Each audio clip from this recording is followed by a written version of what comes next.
지난주 그 이치로라고 하는 야구 선수가 은퇴 선언을 해서 며칠 동안 그 사람들의 관심이 또 뉴스들이 중심이 되는 것 같습니다. 일본에 와서 처음에 아이치켄에 있었기 때문에 그가 94년, 95년부터 유명해졌는데 자연히 관심을 가진 것은 오릭스에서 게임을 했지만 아이치켄 출신이더라고요. 그래서 좀 관심을 가지고 보고 또 되게 좋아하고 이치로가 한 말을 또 이렇게 십몇 년 전에 너무 좋은 말이라 설교 시간에 소개하기도 했는데 제 인상이 조금 좋지 않게 됐던 것은 세계 야구 월드컵인가 비슷한 거 있잖아요. 예. 그거 올 때 한국이랑 이렇게 경기를 하는데 그 모습 속에서 말하는 모습 속에서 한국을 너무 무시하더라고요. 그 뒤로 이상하게 이렇게 좀 그 열정이 식어졌다고 하나요? 그랬다가 요 며칠 텔레비전에 나오는 것을 보고 역시 훌륭한 선수라고 하는 것을 느끼면서 아침에 반성을 한 게 있는데 나도 민족을 초월해서 일본에 있다고 하면서도 자기 민족이 조금 싫은 소리를 들으면 그렇게 좋아하던 야구 선수까지도 싫어하는구나 라고 하는 생각을 했습니다. 느낀 것은 다시 그것을 넘어서서 일본 야구 선수도 좋아해야 되겠다라고 하는 생각을 다시 하게 되었습니다. 그가 일본에서 9년간 선수 생활을 하고 미국에서 19년간 했다고 합니다. 아마 그의 기록은 당분간 깨어질 수가 없는데 기자회견을 하면서 사람들이 그에게 질문을 하는데 그에게 있어서 가장 중요했던 것은 역시 야구를 사랑했대요. 야구를 사랑했다. 야구 선수가 돈을 사랑한다고 하는 것도 있을 수 있고 야구 선수가 뭔가 좀 더 자기를 위해서 이야기할 수도 있는데 자기는 한결같이 야구를 사랑했다고 합니다. 그런데 또 질문을 하는데 당신이 쿠르시미, 고난은 언제부터 있었는지 그런 얘기를 하면서 그 전에 야구가 즐거웠습니까? 라고 타노시 카탄 데스까? 라고 그렇게 질문을 했어요. 여러분 보통 야구가 너무 좋아서 야구를 사랑해서 야구를 했다고 하면 내 인생 즐거웠습니다 해야 되는데 그가 그러지 않고요. 사실은 94년도 오릭스의 오기 감독을 통해서 자기가 이렇게 1군에 올라오고 그 해부터 계속 활동을 할 때인데 그 94년까지는 너무 재미있었대요. 감독에게 알아주지도 않던 자기를 뽑아줬으니까 너무 좋았대요. 그런데 95년부터는 즐거웠던 적이 없대요. 왜냐하면 사람들이 기대를 하니까 항상 긴장하고 또 미국에 가서는 외국인으로 산다고 하는 것이 얼마나 힘든지 너무나 힘들었대요. 제가 그 이야기를 들으면서 참 이 양반은 철학이 있는 사람이고 구분을 할 줄 있는 사람이라는 걸 새로 깨달았어요. 야구를 사랑하는 거예요. 야구를 사랑하기 때문에 45까지 열심히 하는 거예요. 왜 50까지 한다고 하면서 안냐하니까 50까지 하겠다고 자기가 얘기했기 때문에 45세까지 왔다고 그렇게 표현을 하더라고요. 그 말도 맞는 것 같아요. 목표를 세워놓은 거니까. 야구를 사랑했기 때문에 그 사랑하는 마음으로 자기가 지금까지 왔지만 야구가 즐거웠냐고 질문했더니 95년도부터는 즐겁지가 않았다는 거예요. 고베에서 지진 났을 때 그 지역에 있던 사람들이 얼마나 이치로에 대한 관심이 많았으며 그 뒤에 온 국민들이 얼마나 이치로에 대한 관심이 많았는지 그때부터는 좀 쿠르식 같다, 좀 힘들었다라고 하는 표현을 쓰더라고요. 여러분은 어떠세요? 하나님 진짜 사랑하시잖아요. 하나님 사랑해서 이 자리에 계시잖아요. 오늘 제목은 지도자를 세우신 하나님이신데 그 하나님께서 여러분을 지도자로 다 세워주시잖아요. 그리고 그 세워주신 하나님을 진심으로 사랑하잖아요. 그런데 그 사랑을 받고 일하면서 항상 즐거웠던 것은 아닌 것 같다라는 생각들 좀 있잖아요. 그러지만 즐거워진 적이 없었고 또 어느 때는 기뻤고 어느 때는 즐겁지 않았지만 그러나 하나님이 여러분을 세워주셨기 때문에 처음부터 끝까지 누구는 변함없이 여러분과 함께 하셨다고요? 하나님이 함께 해주셨다고 하는 것. 성경을 한 문맥만 읽고 제가 올해는 설교를 하지 않고 성경 전체를 설교하기 때문에 쉬운 분도 있을 테고 어려운 분도 있고 또 집중이 좀 흩어지는 분들도 있을 거예요. 그래서 좀 올해는 성경 전체를 보면서 한 권 한 권 보기를 원합니다. 사무엘 상이라고 하는 것은 성경 구약 성경에 나오는데 사사기를 읽고 그 뒤에 룻기가 있고 그 다음에 바로 사무엘 상이 나오고 있습니다. 사사시대라고 하는 장군들의 중심인 그 시대에서 왕정시대, 왕이 통치하는 시대의 전환점에 사무엘이 있었던 것입니다. 사무엘 상을 읽으면 아주 중심되는 인물 세 사람이 나오는데 사무엘, 사울, 다윗이 나옵니다. 이 세 지도자를 모두 하나님이 세워주셨고 그 세우시는 모습을 오늘 성경을 통해서 발견할 것이며 세워짐을 받은 사람들을 통해서 우리가 어떤 교훈을 받게 될 건지 좀 더 살펴보기를 원합니다. 오늘 성경 말씀을 통해 우리가 분명히 알아야 할 것은 하나님은 사람을 세우시기도 하시고 폐하시기도 하신다는 것입니다.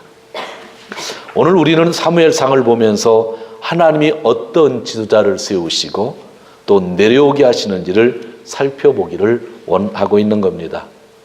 나는 지도자가 아니니까 그런 것이 아니라 우리 모두는 있는 처소에서 모두 지도자라고 하는 사실을 기억하시면서 저와 함께 하나님의 말씀에 귀를 기울였으면 하는 생각 간절합니다.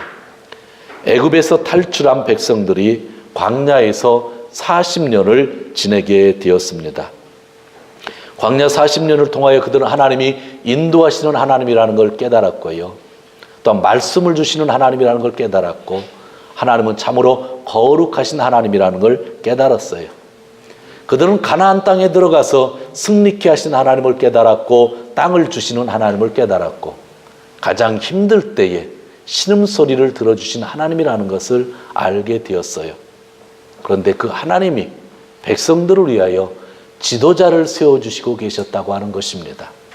그냥 백성들이 신음하고 힘들어하는 것을 그냥 놔둔 것이 아니라 백성들을 위해서 그들에게 지도자를 세워주신 하나님, 그분이 오늘 우리가 설교를 통해서 만나기를 원하는 하나님이십니다. 사사기의 마지막 절, 지난주에 제가 이야기했지만 사사기의 마지막 절을 보면 사람들이 자기 마음대로 살았다 하는 구절이 나오고 사사기가 끝이 납니다.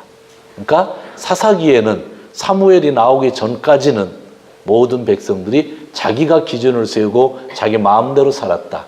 그래서 사사기에는 모든 제약들이 많이 나오고 있었던 것입니다. 사실은 왕이 없었다고 하는 것은 두 가지 의미가 있습니다. 원래 왕은 하나님이십니다. 하나님을 버렸기 때문에 그들에게 왕이 없었던 것이고요. 또 하나 왕이 없었다고 하는 것은 세상들처럼 자기들에게도 왕을 세워달라고 하는 그런 말들이 나왔다고 하는 그러한 이야기를 하고 있는 겁니다. 왕을 필요로 하는 시대에 하나님이 먼저 사무엘이라고 하는 지도자를 세우십니다. 사무엘상은 사무엘의 이야기부터 시작되는데 그의 어머니 한나부터 나오고 있습니다. 한나라고 하는 여인은 엘가나라고 하는 사람과 결혼을 했는데 아이가 없었습니다.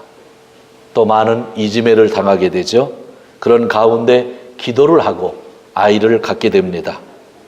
아이에게 태어났을 때에 사무엘이라고 했고 어느 정도 성장한 다음은 하나님 주신 아들이니까 하나님께 다시 드린다고 해서 성전에 들여서 봉사를 하게 했습니다. 그의 이름이 사무엘이었고 성경을 보면 하나님은 사무엘에게 자주 나타나셔서 사무엘에게 말씀하셨고 사무엘은 들었다 그렇게 기록되어져 있습니다. 참 감사한 것은 사무엘은 언제나 하나님의 임재를 경험하는 그러한 사람이었습니다. 그래서 저는 이러한 글을 읽을 때마다 영적인 지도자들은 늘 하나님의 임재를 경험하는 사람들이 영적인 지도자구나라고 하는 생각들을 해봅니다. 사무엘이 살아있는 동안에 이스라엘을 다스렸는데 그는 예언자로서 또한 사사로서 이스라엘을 다스렸다고 하는 것을 보게 됩니다. 성경 한 구절을 읽습니다. 그이가 나이가 들어서 한 말인데 12장 23절입니다.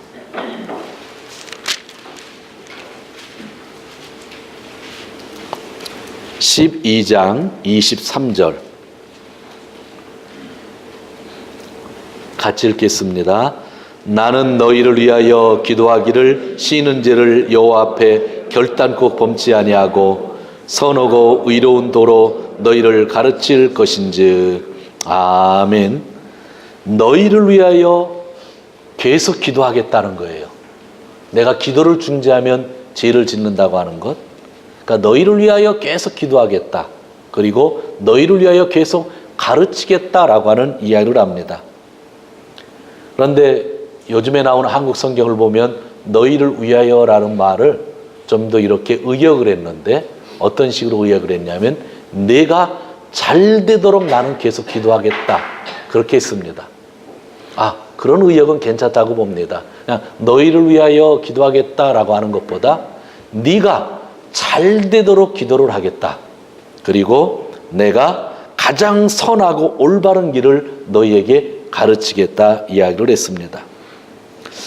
저는 목회를 하면서 변하지 않은 마음을 가지고 있습니다. 그것이 끝까지 변하지 않았으면 좋겠다라는 생각을 합니다. 그것은 늘 성도들이 잘 됐으면 좋겠다라는 생각을 합니다. 성도 집에 신방을 가서 그 모습이 좀 더 잘 되는 것 같으면 그것보다 기쁜 일들이 없습니다. 그리고 늘 생각합니다. 성도들이 정말로 올바른 길을 갔으면 좋겠다라고 하는 생각을 늘 하고 있습니다. 그래서 성도님들이 어려움을 겪고 성도님들이 죄에 빠지면 너무나 마음이 아프고 제가 잘못한 것 같은 생각이 들 때가 한두 번이 아니었습니다. 사무엘은 그의 마지막 인생을 살면서 뒷부분에서 이야기를 하는 거죠. 내가 너희들을 잘 되기를 위해서 기도하는데 너희를 위하여 잘 되기를 위해서 기도하지 않으면 그것이 죄라고 하는 거예요. 되게 중요한 거예요. 사람이 잘 되기를 위해서 기도하는데 잘 되기를 위해서 기도하지 않으면 죄가 된다고 그런 이야기하고 있었고, 그러면서 내가 올바른 길을 가도록 나는 끝까지 가르치다고 이야기를 합니다. 제가 이 교회에 있는 동안 여러분들이 귀에 뭐라 그래요? 일본 사람들은 뭐가 낀다고 그래요? 탁구? 기죠? 아주 그냥 여기가 뭐 들리지 않을 정도가 될 정도로 저는 힘이 있을 동안에 여러분들에게 성경 말씀을 가르치려고 합니다. 그런데 이렇게 훌륭했던 사무엘, 하나님이 세워주셨던 이 사무엘에도 오점이 있었습니다. 그것은 자식 교육에 실패를 했다고 하는 겁니다. 8장에 보면 사무엘이 자기 자식들을 사사로 임명합니다. 우린 사사기에 나오는 사사가 전부라고 생각하는데 그렇지 않아요. 사무엘도 사사였고요. 사무엘의 아들도 사사였어요. 그래서 브엘세바에서 장군으로서 일을 하도록 아들들을 보냈는데 성경에 보면은요 이렇게 기록되어져 있습니다.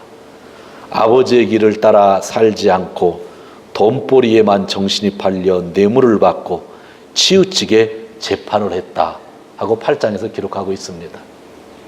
이렇게 훌륭한 아버지였는데도 불구하고 이 자식 농사는 조금 서운하게 된 것 같아요.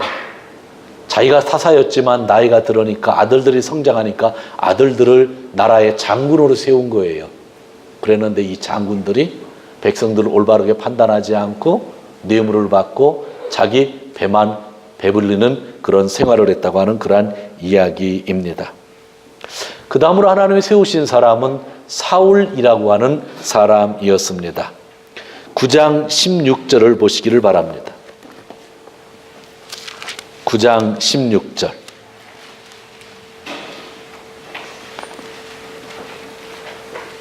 하나님이 말씀하신 건데 16절 같이 읽습니다.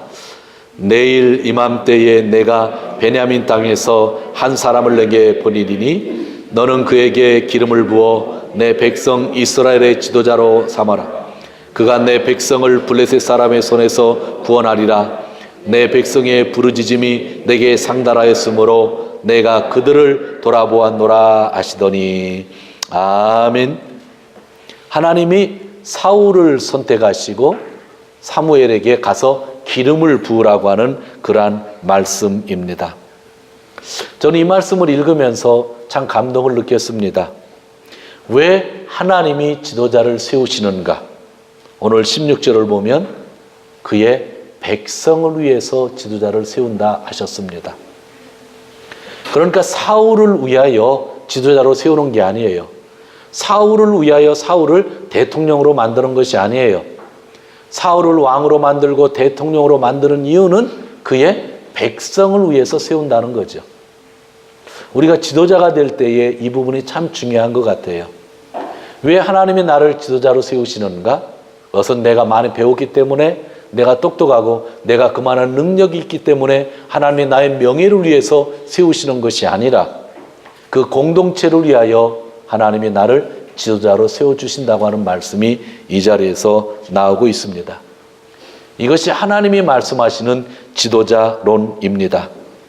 그리고 10장에 보면 사무엘은 사울에게 찾아가서 기름을 붓습니다. 그리고 미스바에서 온 지파 사람들을 모으고 사울의 왕 취임식을 거행하게 됩니다. 그리고 이 사울은 또 성령 충만했을 때는 11장을 보면은요, 암몬 족속이 쳐들어왔을 때에 암몬 족속을 전부 무찌르기도 합니다. 암몬 족속을 무찌르고 난 다음에 그는 진정한 왕으로서 인정을 받게 되는 것입니다. 그런데 13장부터 사울 왕의 행적이 이상해집니다. 블레셋과의 싸움이 있었는데 전쟁을 하기 전에 하나님께 먼저 예배를 드려야 되는데 예배를 드려야 될 사무엘이 오지 않으니까 너무 급한 마음에 자기가 예배 인도자가 되어 예배를 드리는 거죠. 옛날 말로 희생제사예요. 오늘날 말로 예배예요. 그 희생제사를 인도할 수 있는 사람은 사무엘인데 사무엘이 늦게 오니까 성급한 마음에 자기가 예배를 인도하는 거죠. 왕의 역할이 있지만 제사장의 역할이 있다고 하는 것을 잃어버린 거죠. 그리고 나서 하나님께 혼을 나는데 또 15장에 가면 아말렉과의 싸움에서 사울이 또 순종하지 않아요. 하나님이 아말렉과의 싸움에서 전멸하라고 했는데 아각이라고 하는 사람을 살려두는 그런 일들이 있었죠. 아말렉 기억하시죠? 이스라엘 백성들이 광야에서 생활할 때에 제일 먼저 쳐들어온 나라가 아말렉인데 어디를 쳐들어왔냐면 정면 승부를 쳐들어오지 아니하고 2,300명 명이 있을 때에 그 꼬리 부분 뒤로 와서 공격을 하죠. 여러분 생각해 보세요. 수십만 수백만 명이 길을 걸어가다 보면 뒤에 처지는 사람은 애들일 테고 뒤에 처지는 사람은 여인들일 테고 뒤에 처지는 사람은 할아버지 할머니일 테고 또 뒤에 처지는 사람은 불평불만이 있는 사람들이 뒤에 처질 거예요. 그런데 아말렉이요, 정면 승부지 않고 몰래 와가지고 뒤에서 승부해서 뒤에 약한 사람들을 죽이는 거죠. 그때 전쟁이 있었고 하나님의 도움으로 이스라엘이 승리했지만 그때 하나님께서 말씀하신 거예요. 아말렉은 앞으로 완전히 멸절시켜야 된다고 말씀을 하셨던 거죠. 그리고 사사시대에도 아말렉이 쳐들어와서 많은 고민을 하였잖아요. 그런데 오늘 사울 왕에게 하나님이 말씀하는 거예요. 아말렉을 다 쳐 전멸시켜라 한 거죠. 근데 사울 왕은 그 말을 듣지 않고 아각이라고 하는 사람들과 좀 귀중분들을 이렇게 남겨놓는 거죠. 그때 하나님이 화를 내시고 사울 왕을 버리게 되는 그러한 일들이 있었던 것입니다. 여기서 참 중요한 것은 하나님의 위임을 받은 리더는 누구의 말을 들어야 되냐면 하나님의 말씀을 들어야 된다고 하는 그러한 이야기입니다. 여러분 사무엘을 한번 더 살펴보는데 사울 왕의 지적을 한번 보도록 하죠. 15장 30절입니다. 15장 30절. 그런 일이 있은 다음에 뭐라고 한지 아세요? 사울이 왕에게 찾아와서 왕을 혼냈어요. 나이도 많고 자기가 안수져서 왕 세웠으니까. 그랬더니 사울 왕이 사무엘에게 하는 말이 있어요. 15장 30절 같이 읽습니다. 사울이 가로되 내가 범죄하였을지라도 청하옵나니 내 백성의 장로들의 앞과 이스라엘 앞에서 나를 높이사 나와 함께 돌아가서 나로 당신의 하나님 여호와께 경배하게 하소서. 사무엘이 왕의 잘못을 지적했더니 사울이 이야기하는데 자기 체면을 살려달라고 이야기하는 거예요. 여러분 놀랐잖아요. 이스라엘 백성이 죄를 지었을 때 하나님이 이스라엘 백성을 전부 전멸하려고 할 때에 모세는 어떤 일을 했어요? 하나님의 체면을 살리기 위해서라도 하나님 이 백성을 죽이면 안 된다고 그랬어요. 기억나시죠? 그런데 엄청난 죄를 짓고 사울은 내가 죄인입니다 고백을 하면서도 내가 그래도 왕이니까 사람들 앞에서 내 체면을 살려달라고 그렇게 부탁을 하고 있는 것입니다. 그때 사무엘이 이야기합니다. 16장 1절입니다. 16장 1절 같이 읽습니다. 그때 하나님께서 사무엘에게 이야기하죠. 같이 읽습니다. 여호와께서 사무엘에게 이르시되 내가 이미 사울을 버려 이스라엘 왕이 되지 못하게 하였거늘 네가 그를 위하여 언제까지 슬퍼하겠느냐. 너는 기름을 뿔에 채워 가지고 가라. 내가 너를 베들레헴 사람 이새에게로 보내리니 이는 내가 그 아들 중에 한 왕을 예선하였음이니라. 아멘. 하나님이 지도자를 세우시지만 그 지도자가 자기만 생각하고 자기 체면만 생각하면 어떻게 된다는 얘기예요? 하나님께 버림을 받는다고 하는 거죠. 여러분들 사회생활 하면서 사실 저도 그렇고 여러분들도 그렇고 말을 느끼지 않으세요? 내가 이 공동체를 위해 헌신하겠다. 내가 회사 직원들을 위해서 헌신하겠다. 내가 이 백성들을 위해서 국회의원이 되고 내가 이 백성들을 위하여 대통령이 되겠다. 백성들 앞에 서라면 내가 무릎을 꿇겠다. 대통령이 되기 전에 시장 바닥을 훑어다니면서 사람들에게 고개를 숙이면서 악수를 하고 무릎을 꿇으라면 무릎을 꿇고 부탁이라는 부탁은 다 들어주죠. 그런데 어느 지에 올라가서 일을 잘 하는데 사람들은 보면 가끔 잘못할 수도 있잖아요. 잘못하면 바로 백성들에게 사과하지 않고 잘못하면 바로 세워주신 분에게 잘못을 고백하지 않고 높은 지혜 가지고 있는 지휘자들이 행하는 행동은 대부분 뭐예요? 자기 체면, 그러죠? 나를 감추는 일들을 하게 되죠. 이것이 저를 포함한 우리 모든 사람들의 약점이 아닐까 생각을 해요. 사울 왕은요, 자기가 잘못한 걸 알았어요. 제사 드릴 때에 자기가 먼저 순종하지 않고 제사 드린 것도 알았고요. 아말렉을 다 전멸하라고 했는데 전멸하지 않은 것도 알았어요. 그래서 그는 사무엘이 지적을 할 때에 제가 죄를 지었습니다. 죄를 지었습니다. 분명히 얘기를 했어요. 그런데도 불구하고 그는 내 체면을 강조했다고 하는 것. 그것이 우리 인간들의 큰 약점이 아닌가라고 하는 생각을 하는 거예요. 제가 졌다고 하는 걸 알면 오픈하고 하나님께 잘못했다고 무릎을 꿇어야 되는 것이 우리의 삶인데 우리는 내 체면을 강조하는 거죠. 저는 이 성경을 읽으면서 그동안 보지 못했던 메시지가 이 메시지 아니었는가 하는 생각을 해요. 그동안 사무엘상을 많이 설교를 했는데 자기 체면을 강조했던 이 모습이 충격이었기도 합니다. 자기가 좀 창피를 당해도 교회가 보호를 받는다면 그것으로 만족할 수 있는 리더들이 되어야 한다. 저는 그렇게 생각합니다. 자기 체면이 구겨져도 자기가 사임해야 그 공동체가 산다고 하면 그 길을 걸어가는 것이 올바르지 않을까요? 그 다음에 하나님은 다윗을 세워주십니다. 16장으로 우리가 조금 전에 읽었는데 16장에 있는 내용입니다. 여러분들 한 가지 더 생각하기를 원하는 것은요. 16장 오늘 읽은 말씀들인데 여러분 그런 생각 안 해보셨어요? 하나님이 누구를 세우셨다고요? 사무엘 세우셨죠? 하나님이 사울을 세우셨죠? 다윗을 세워주셨잖아요. 그런데 사무엘이 하나님에게 택하심을 받고 그가 예언자가 됐고 사사가 됐고 중심적인 인물이 되었는데 사사라고 하는 건 자기가 왕 같은 사람이잖아요. 근데 하나님이 백성들의 원을 듣고 왕을 세워달라고 백성들이 그럴 때에 여러분 솔직히 그런 고민 안 해보셨어요? 나를 왕으로 세워주시면 좋은데 하는 생각 안 해보셨어요? 사사가 사무엘이니까, 그 당시 사사가 제일 셌으니까, 그럼 첫째 왕은 누가 됐으면 좋겠다고 생각하겠어요? 나. 근데 자기가 나이가 늙어가지고 자기 아들들에게 사사하라고 사사직을 물려줬어요. 그러면 어떤 생각이 또 들까요?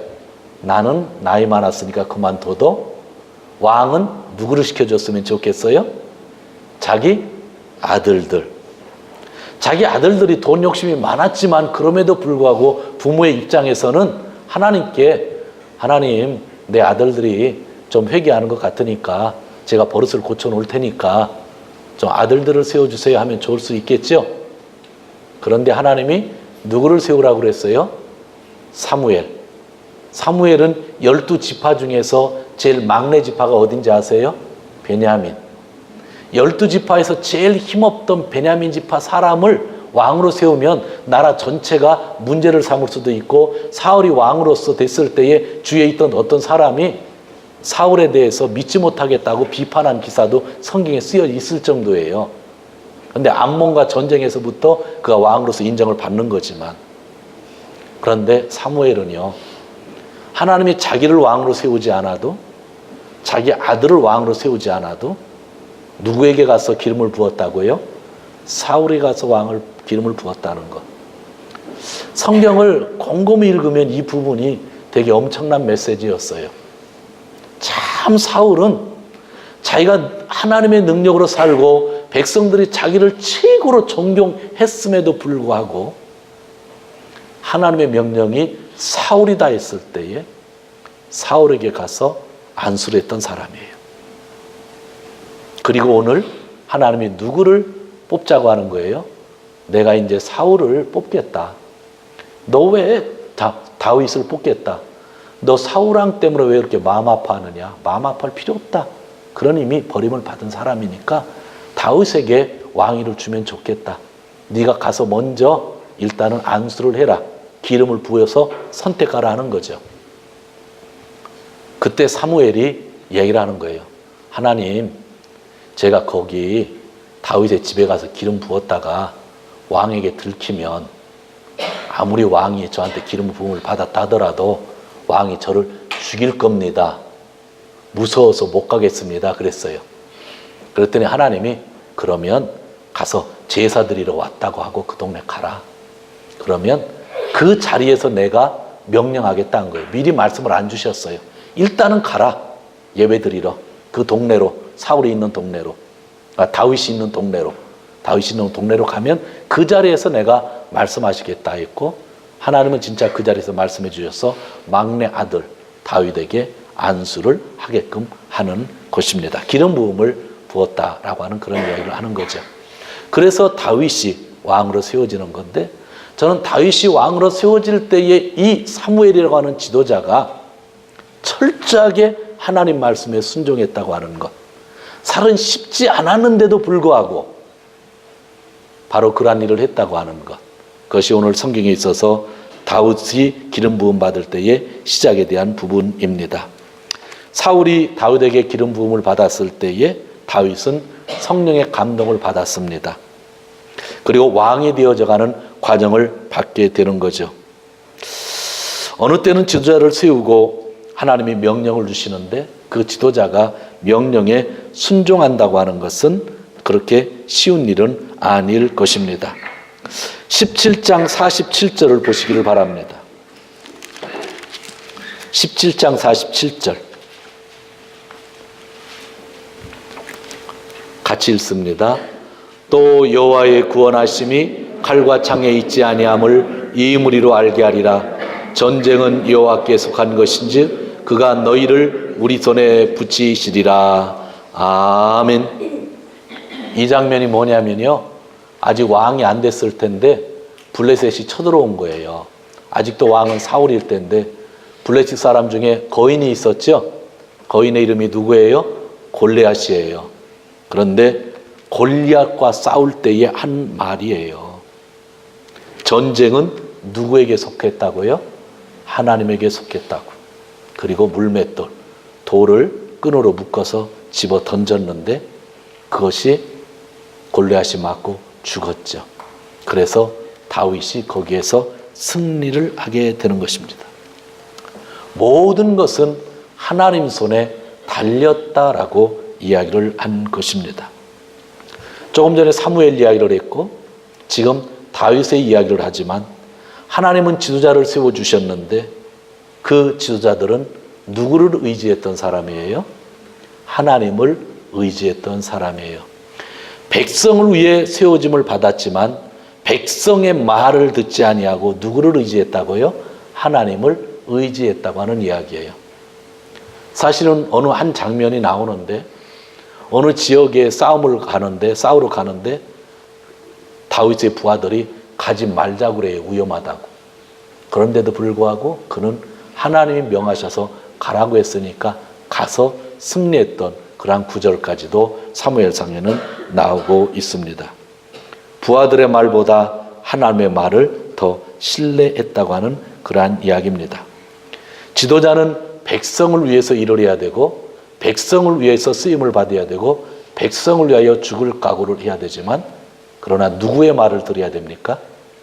하나님의 말. 이것이 세상과 틀립니다. 이것이 세상 방식과 틀리다는 거 기독교인들은 알아야 돼요. 백성을 위해서 일한다. 백성을 위하여 죽을 각오를 갖는다. 하나님이 그렇게 지도자를 세워주셨지만 하나님은 세워주신 자의 말을 들어야 된다고 하는 것. 바로 하나님의 말씀을 들어야 된다고 하는 것을 이 사무엘상 지도자를 세우시는 하나님의 말씀을 통해서 우리가 발견하는 것입니다. 사무엘상 30장을 보시기를 바랍니다. 읽어왔으면 좋을 텐데 하시는 분이 있을 거예요. 사무엘상 30장. 다음 주는 열왕기 상황을 좀 보거든요. 읽으시면 좋습니다. 사무엘상 30장이에요. 1절에서 3절까지 1절에서 4절까지 같이 읽겠습니다. 다윗과 그의 사람들이 제3일에 시글락에 이를 때에 아벨렉 사람이 이방 시글락을 침노하였는데 그들이 시글락을 쳐서 불사르고 거기 있던 대소 여인들을 하나도 죽이지 아니하고 다 사로잡아 끌고 자기 길을 갔더라. 다윗과 그 사람들이 성에 이르러 본즉 성이 불탔고 자기들의 아내와 자녀들이 사로잡혔는지라. 다윗과 그와 함께한 백성이 울 기력이 없도록 소리를 높여. 이 배경이 뭐냐면요, 시글락이라는 데에서 다윗과 그 부하들이 좀 살았나 봐요. 아직 왕이 안 됐을 때거든요. 그런데 그 옆 동네에 있는 이 블레셋이 맨날 싸움을 걸으니까 이 부하들을 데리고 가서 블레셋 땅에 들어가서 전쟁에서 어떻게 해서 이긴 거예요. 그런데 전쟁을 치러서 옆 땅 블레셋에 내려간 사이에 아말렉이라고 하는 사람들이 쳐들어와 가지고 시글락에 있었던 걸 전부 폐허로 만들고 사람들을 전부 잡아간 거예요. 쉬운 말로 그 용사들, 다윗의 부인들이랑 용사들의 부인들, 자녀들이 다 잡혀간 거예요. 전쟁에 승리해가지고 너무 좋다고 기쁜 마음으로 돌아와서 보니 완전 자기 동네가 폐허가 된 거예요. 거기까진 좋은데 자기 부인이랑 그 부인들이랑 또 아이들까지 다 잡혀간 거예요. 그러니 부하들이 그것을 보고 오늘 성경이 뭐라 그래요? 울 기력도 없더라. 참, 나라를 위해서 충성봉사했는데 돌아와 보니까 완전히 그냥 자기 가족이 전멸된 그러한 일이라고 하는 겁니다. 그때입니다. 5절, 6절. 6절을 같이 읽겠습니다. 6절 시작. 백성이 자기 자녀들을 위하여 마음이 슬퍼서 다윗을 돌로 치자 하니 다윗이 크게 궁급하였으나 그 하나님 여호와를 힘입어 용기를 얻었더라. 여러분, 다윗에게 있어서 600용사는요 정예부대, 정예부제예요. 예수님으로 말씀하면 예수님 12제 같은 사람이에요. 목숨 걸고 사울왕의 그 공격을 피해서 도망다니면서 끈끈한 정을 나누고 목숨 걸고 싸웠던 정예부대예요. 그 정예부대가 있기 때문에 나중에 정권도 잡을 수 있었던 거거든요. 그러니까 다윗을 위하여 목숨을 내놔도 괜찮은 사람들이에요. 그런데 그 사람들이 전쟁에서 이기고 와서 너무나 상처받아가지고 일부 사람들이 그랬다는 거예요. 아야, 우리 다윗 이제 그만 따라잡자. 저거 그냥 돌로 쳐 죽여버리자. 그랬다는 거예요. 얼마나 심각해요. 울 기력도 없지, 울 기력이 없는 사람은 다윗을 죽일 기력은 있는 거예요. 그런 얘기를 하고 있는 거예요. 그때 중요한 이야기가 6절 후반절에 뭐예요? 그 하나님 여호와를 힘입어 뭐를 얻었다? 용기를 얻었다. 그렇게 사랑했던 부하들, 목숨을 내놓겠다는 부하들까지 자기를 떠날 때에 하나님으로 용기를 얻었다. 그거예요. 리더는요, 여러분 가장은요, 회사에서 여러분들은 책임을 지고 팀장을 한다고 하면은요, 슬픈 일이 있을지 모르지만, 힘든 일이 있을지 모르지만, 힘은 어디에서 얻어야 돼요? 하나님. 사람들에게 힘을 얻으려고 하니까요, 어느 때는 참 좋아요, 알아줄 때는. 그런데 어느 때는 어떻게 돼요? 너무나 큰 상처를 받잖아요. 근데 이 뒷부분은 하이라이트입니다. 제가 설명을 할게요. 집에 가서 성경들을 읽어보세요. 600명을 이제 데리고 가자 그러는 거예요. 그래도 돌로 쳐서 죽이려고 했던 사람이라도 자기 대장인데 어떻게 해요? 야, 우리 자네들과 우리의 부인들을 데려오자고 600명이 막 가는 거예요. 그랬는데 너무 급한 마음에 가다 보니까 200명의 낙오자가 생겨요. 속상하지 않겠어요, 여러분들? 낙오자가 생긴 거예요. 너무 급히 가니까. 막 600명이 같이 출발했는데 뭐 강을 건너려고 하니까 200명이 그냥 낙오자가 생기는 거예요. 그러니까 400명이 달려가죠. 하지만 400명이 달려갈 때 마음엔 어떻겠어요? 600명이 와도 지금 모자랄 판인데 400만만 가니까 힘들고 저 200명 저것들은 항상 그냥 전쟁에 도움이 안 돼 하는 마음이 있었을 거 아니에요. 다윗이 400명을 데리고 가서 아말렉이 쉬고 있는 그 동네를 전부 전멸시키고, 뭐 쉬운 말로 낙타탄 사람만 도망가고 자녀들과 부인들은 다 다시 되돌려 받아서 지금 강을 막 건너려고 하는데, 낙오자 몇 명이 있었다고요? 200명이 아, 다윗 장군님, 아, 부하, 우리 형제 자매 잘했어. 당신들 힘내서 우리의 자녀들까지 또 물건까지 다 다시 찾아오니까 너무나 잘해서 막 박수를 치는 거예요. 그때 400명의 기분은 어땠겠어요? 선한 사람이라고 한다면, 그죠? 기뻤겠지만 좀 서운했겠죠. 왜 낙오되고 싶어 낙오된 건 아니겠지만 못 쫓아온 거니까. 그러면서 400명이 다윗에게 얘기하는 거예요. 다윗의 마음을 아니까. 우리가 아말렉의 재산까지 다 갖고 왔는데 부인들은 돌려주지만 그 재산은 우리끼리만 나누고 200명은 주지 말자고 하는 거예요. 여러분, 그런 말을 할 수 있겠어요, 않겠어요? 고생한 사람만 갖는 거잖아요. 그런데 다윗은 낙오자에게도 똑같이 재산 분배를 해줬대요. 성경을 한번 읽도록 하겠습니다. 25절입니다. 30장 25절. 24절, 25절 같이 읽겠습니다. 이 일에 누가 너희를 듣겠느냐? 전쟁에 내려갔던 자의 분깃이나 소유물 곁에 머물렀던 자의 분깃이 일반일진이 같이 분배할 것이라 하고, 그날부터 다윗이 이것으로 이스라엘의 율례와 규례를 삼았더니 오늘날까지 이르니라. 이게 다윗이 처음 한 행동이고 이 규례가 계속 남았다는 거예요. 대단하죠? 나고자 전쟁에 함께 안 했던 사람까지도 나눠줬는데 그것이 하나의 법이 돼서 이스라엘 법으로 남아있다라고 하는 그런 이야기를 성경이 하고 있는 겁니다. 오늘 말씀을 정리하려고 합니다. 다윗이 이렇게까지 할 수 있었던 것은 과연 그에게 어떤 마음이 있었기 때문에 이렇게까지 할 수 있었을까요? 바로 이 전쟁은 누가 이기게 했다고요? 하나님. 내가 싸워서 내 능력으로 이겼다고 하면 재산들을 나눠줄 수가 없겠죠. 400명의 용사들의 힘이라고 믿었다고 한다면 400명에게만 주었을 거라는 거죠. 그러나 전쟁의 승패는 누구에게 달렸다고요? 하나님.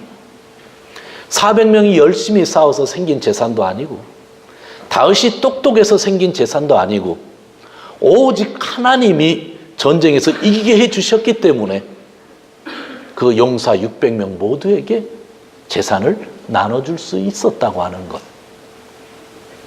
이것이 오늘 우리에게 중요한 메시지입니다. 하나님은 지도자를 세워주십니다. 사무엘을 세워주셨고, 사울을 세워주셨고, 다윗을 세워주셨고, 좋은 점이 있었고 나쁜 점이 있었습니다. 그러나 이 말씀에서 오늘 가장 강조하는 것이 무엇일까요? 지도자는 세워주신 분의 말을 듣는 겁니다. 하나님의 말씀을 듣는 겁니다.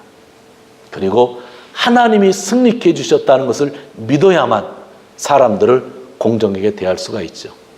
교회에서도 제가 그럴 가능성이 있잖아요. 인간이니까. 수많은 사람들이 또한 그렇게 살고 있을지 모르잖아요. 교회를 하는데 분명히 성도님 한두 분이 교회의 부흥에 불씨를 가져올 수 있어요. 어느 때는 목사님이 가져올 수 있고, 어느 때는 장로님이 가져올 수 있고, 어느 때는 어느 권사님, 집사님이 부흥의 불씨를 가져올 수 있어요. 그렇지만 그 모든 결과가 주어졌을 때 우리는 그 어떤 한 사람에 대해서 감사하는 것이 아니라 그 결과를 주신 하나님께 예배하고 감사해야 된다고 하는 것을 알려주는 거죠. 가정에서도 아버지가 잘할 수 있고 어머니가 잘할 수 있고 자녀들이 잘할 수 있지만 크리스찬의 가정은 진짜 이 가정을 인도해 주신 누구 한 분만 바라봐야 된다고요? 하나님만을 바라봐야 된다고 하는 그러한 말씀입니다. 성도 여러분, 우리가 믿는 하나님은 지도자를 세우시는 분이십니다. 사무엘을 세우시고 사울을 세우시고 다윗을 세우시고 오늘날 여러분을 직접 세워주시는 하나님이십니다. 세우심을 받은 사람은 사람을 위하여 세워졌다 할지라도 사람을 의지하지 않고 그 누구보다도 하나님을 의지해야 합니다. 사무엘은 자기 아들을 넘어서 목숨의 위협을 넘어서 주의 말씀을 순종했습니다. 다윗은 백성을 위하여 목숨을 바치면서도 그 백성을 넘어서 주의 말씀에 귀를 기울였습니다. 모든 사람을 사랑하고 모든 사람을 존중하지만 진정으로 하나님의 말씀을 듣고 그 말씀에 순종하며 사시는 귀한 성도님들 되시기를 주님의 이름으로 축원드립니다. 기도하겠습니다.